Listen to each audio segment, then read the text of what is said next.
Hey, everybody. Hello, hello, hello. Come on in. Come on in. As you know, a lot of this has been adjusted. Monday's been adjusted because of our 31 days of prayer. But I want you to join us. And I'm not going to hold you long because it's college football playoffs championship night. So, so I'm not going to hold you long. But I want you definitely to join us right now. So come on in. Come on in. Come on in. Invite people in. I see you coming. Come on in. Invite people in. I am like crazy, super excited about what God is doing. I firmly believe that this is a season of incredible opportunity, and this is a season of incredible relationship opportunities. That's one of the great things that the Lord has been saying to me, that this is a season of incredible relationship opportunities. And so what I want to do tonight is I want to talk about the motivation to be better, the motivation to be better, the motivation to be better. So in 2 Corinthians 5:17, and all of us seen this verse, and it says, behold, if any person is in Christ, they are a new creation. If anybody is in Christ, they are a new creation. If anyone is in Christ, they become something different than what they were, right? The thing that's so amazing, and I want everybody to grasp this, whenever you become committed to being a better person, whenever you become committed to being a better person, it doesn't just come with the motivation to be better. It comes with the commitment in terms of execution to be better. That when you become a better person, it's not just a motivation. I want to be a better person, and you say it. I want to be a better person, and that's great because that's a part of it. That's a huge part of it. But ultimately, becoming better actually has to do with this marriage between confession and conduct, right? Well, it's actually three things. it's confession, choices, and conduct. Put those three things in the thread: confession, choices, and conduct.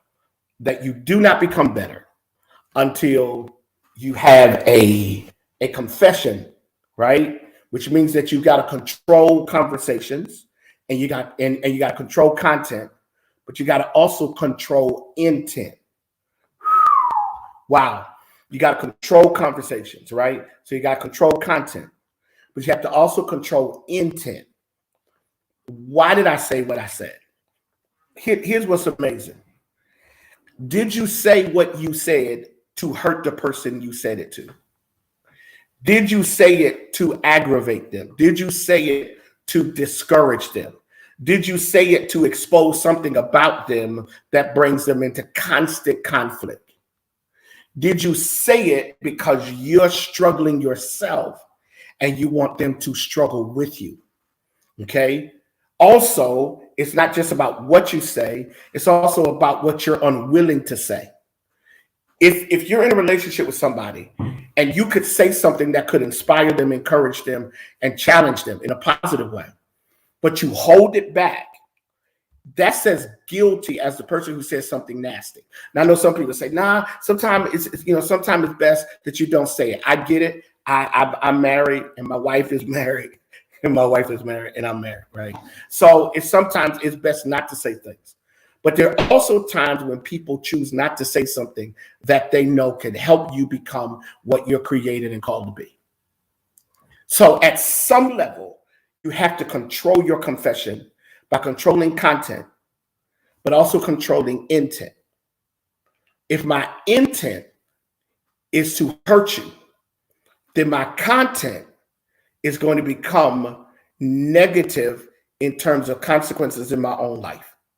Because eventually, what goes around comes around, or what comes around goes around, something like that. All right. So at one level, it's this idea of confession. At the other level, it's this idea of choices. My decisions are filtered through the inner space, and my inner space will then years ago, my mom, before my mom, well, what led to my mom's first amputation, and I've told this story before, and what led to my mom's first amputation was the fact that she had an infected vein, and the blood would run through the vein. And the blood, as it ran through the vein, would become contaminated and it would run through her body and it would cause high fevers. The doctor came to terms with the tough decision. My mom and my dad had to agree with the decision. And the decision was this: in order for her to live as long as she did, they had to engage in an amputation of one of her legs. Now, I don't wish that on anybody, but here's the point I'm making. The amputation was required because there was an infected blood vessel that was poisoning or affecting the blood that was running through her body. And in order to save her, they had to amputate the leg where the vessel was, because they couldn't take the vessel out because they would have done even greater damage. Let me blow you away by telling you something. Your choices, your decisions, the way you're interpreting things, the way you're handling things is the result of something internal that you have either dealt with, not dealt with, resolved or not resolved. And because you've dealt with it or not dealt with it, or you've not gone through a resolution process or whatever the case may be, then what happens is you're making decisions as it is being filtered through the process of your existence. And if you're not careful, you're coming out with contaminated choices. You're coming out with self-absorbed choices. You're coming out with bad decisions. Watch this. You are unable to enjoy life because you don't know how to make decisions that lead you to enjoying life. You can't enjoy your marriage. You can't enjoy your children. You can't enjoy your church. You can't enjoy your faith. You can't enjoy your new opportunity because you have a contaminated inner life.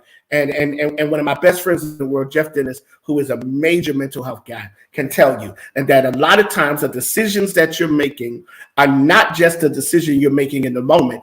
It's some unresolved issue or something going on internally that you have not cleaned up. And so you find it difficult to operate in a vein of making healthy decisions. I've discovered that about my own life. So one of the things I've tried to do is to clean up my inner life.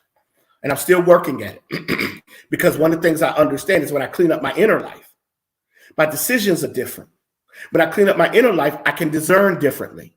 When I clean up my inner life, I'm not so quick to respond and I'm not so quick to interpret what I'm hearing because I'm not hearing it from an offended place. I'm not hearing it from a defeated place. I'm not hearing it from a defensive place. I'm not hearing it from a wounded place. So if I'm having a conversation with somebody, a friend, a brother, a sister, my wife, my children, if I'm having a conversation with them, I am in a better position to not become offended because I understand that to become offended is to only create continual relationship barriers utilizing a dysfunctional decision-making process.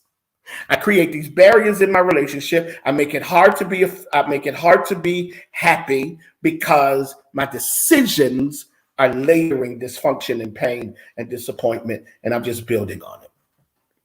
You cannot be a better you until you deal with the content of conversations, the intent of conversations, until you deal with choices and your inner space and how your inner space produces certain decisions. And when you clean up that inner space, you know what happens?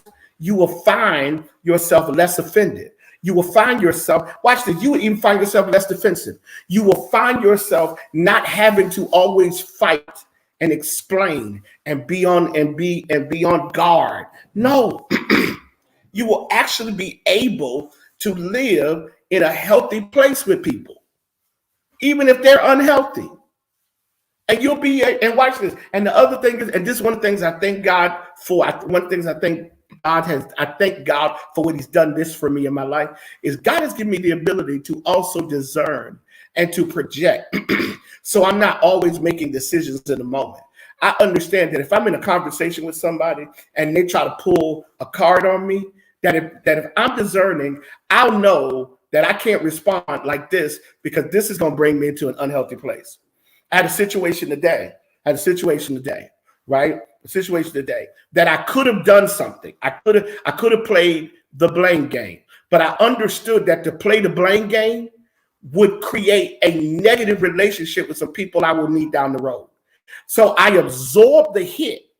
Now listen, this is where you start living life, past your past your present emotional moment. I absorb the hit, work the process differently without having to do damage to anybody else.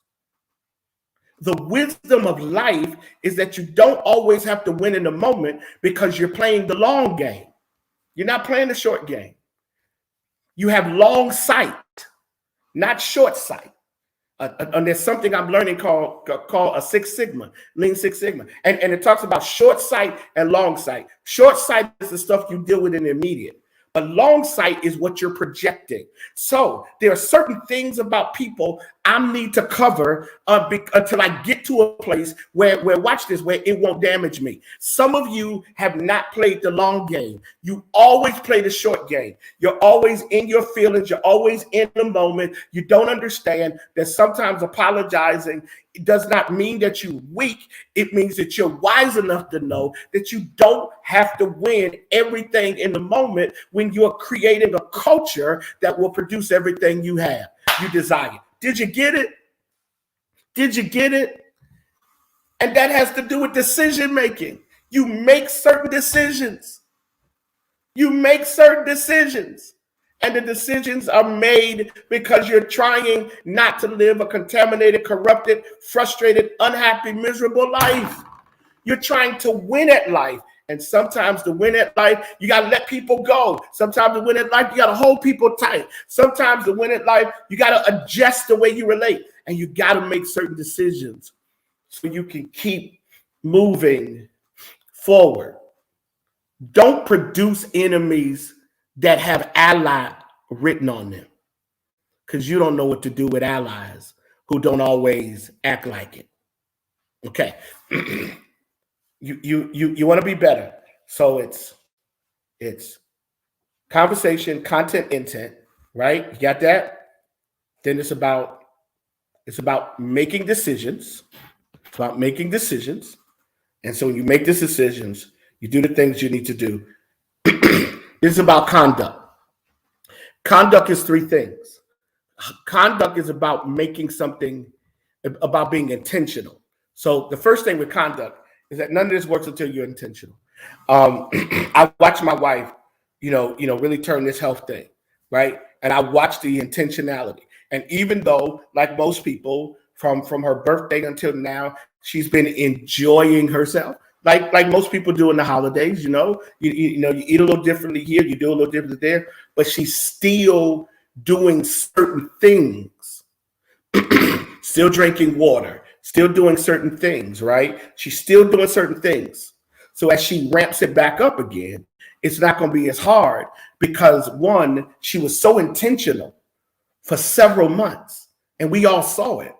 And now she's ramping it back up, but she's not ramping it back up because she's desperate. She's ramping it back up because it's who she's become. And that's the next thing. It becomes habitual. And when something becomes habit, it means that I've been intentional for so long until now it's habit. Watch this. I've been intentional for so long. I've been intentional to operate from humility for so long until humility is now my habit. I've been intentional for so long to take the high road until taking the high road is now my habit. I take the high road before I act petty, before I act nasty and dysfunctional. I take the high road. And what I've discovered is when something becomes habitual, now you move to the next place, which is you now become the example. Whoo, that's good. Oh, that is so good. That is so good. Listen, but real talk, I'm just talking tonight. I ain't got none of this written down. I'm just talking. And this is just years of life. This is years of walking it out. Man, watch this. Wow, that's amazing. That's amazing. God, that is so amazing. Watch this. Don't miss this. You become intentional. It becomes a habit. And then people start saying, show me how to do you. Show me how to be like that. Become for me that model. And then as you become the example, then people start sowing into you. They may sow money, but they may sow opportunities. They may sow compliments. They may sow all kind of stuff. But now you become soil. Here's why. Because when you become the example, you become soil. And so a part of what the enemy wants is the enemy wants you to never be the example. Let your light so shine before people so they'll see your good work and they'll glorify your Father. Glorify your God. Y'all ready? Watch this. How do you become better? Confession, choices, conduct, confession, content, intent, choices, cleansing your inner life, allowing your inner life to no longer be a contaminated space where you're dealing with life, making decisions because you're wounded, you're hurt, and you're angry. Conduct, intentional, habitual, example. Put those three things together. And let's say this. At some point, you don't choose an assignment. An assignment chooses you. You don't say you want to do something. You are something, and that which you are now become a magnet for that which you'll do. Ask me how I know. It is time to live your best life. Have a great night. Have a great night. Go Georgia. Go Georgia. No, I'm just kidding. Yeah, I don't know. Listen, have a great night. Love you guys. Have fun. Live your best life and give God your best experience. Be blessed. Don't forget, prayer tomorrow at 6 o'clock. Prayer tomorrow, 6 o'clock. Bishop James Jones out of Virginia will be leading us. All right? We're moving forward. Be blessed, everybody. Have an amazing night.